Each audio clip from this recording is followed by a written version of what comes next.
আবারও বিশালগড়ে গণতন্ত্রের চতুর্থ স্তম্ভ আক্রান্ত। জানা গেছে, বেশ কিছুদিন আগে বিশালগড়ের বিশিষ্ট সাংবাদিক প্রসেনজিৎ রায়, বিন্দু সাহা এবং তার ছেলে সহ বেশ কয়েকজন দুষ্কৃতিকারীরা মিলে বিশালগড় বাইপাস সড়কে একটি মারপিটের ঘটনা ঘটিয়েছিল। সেই ঘটনা সংবাদ সংগ্রহ করে তা প্রচার করেছিল সাংবাদিক প্রসেনজিৎ রায়, যার ফলে এই সংবাদ সংগ্রহ করায় সোমবার সন্ধ্যায় বিশালগড় মোটর স্ট্যান্ড সংলগ্ন জাতীয় সড়কে বিন্দু সাহা সহ তার ছেলে সাংবাদিক প্রসেনজিৎ রায়কে দেখতে পেয়ে উনার উপর প্রাণঘাতী হামলা চালায়।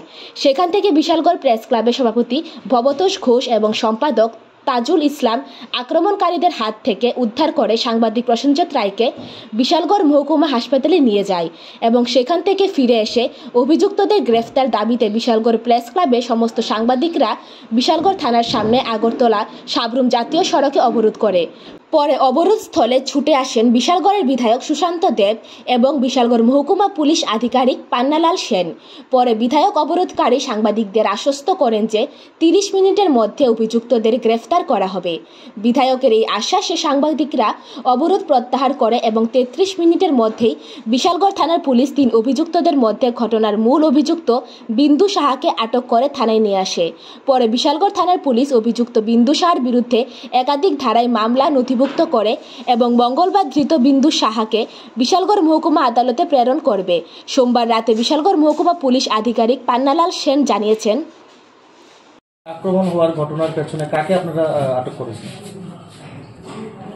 অ্যাকচুয়ালি আজকে আপনারা বিশালগড়ে প্রসেনজিৎ রায়, যিনি একজন বরিষ্ঠ সাংবাদিক, বিশালগড় প্রেস ক্লাবের সদস্য, ওনার একটা এজাহার আমরা পেয়েছি যে ওনাকে আজকে সন্ধ্যা নাগাদ কিছু সংবাদ পরিবেশনকে কেন্দ্র করে এবং শত্রুতাবশত বিন্দু রায় এবং ওনার 2 বিদ্যুৎ রায়, পুলক রায় এবং সুজিত নম, ওরা 4 জন মিলে ওনাকে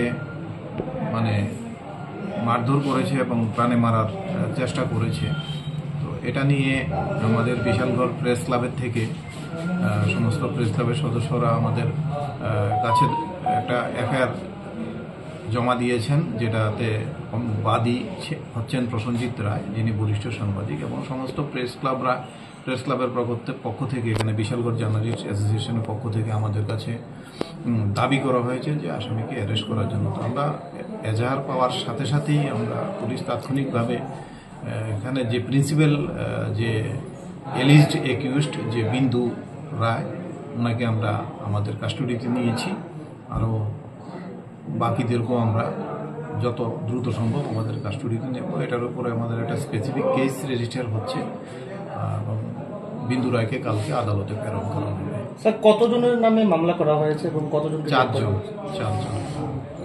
স্যার, প্রাথমিক জিজ্ঞাসাবাদে কোনো কিছু তথ্য পেয়েছেন আপনারা? কেন এই ঘটনা? তো অ্যাকচুয়ালি তদন্ত সংক্রান্ত বিষয়ে সব কিছু তো আপনাদের সাথে আমরা বলতে পারবো না, এটা তদন্তের কিছু রেস্ট্রিকশন আছে।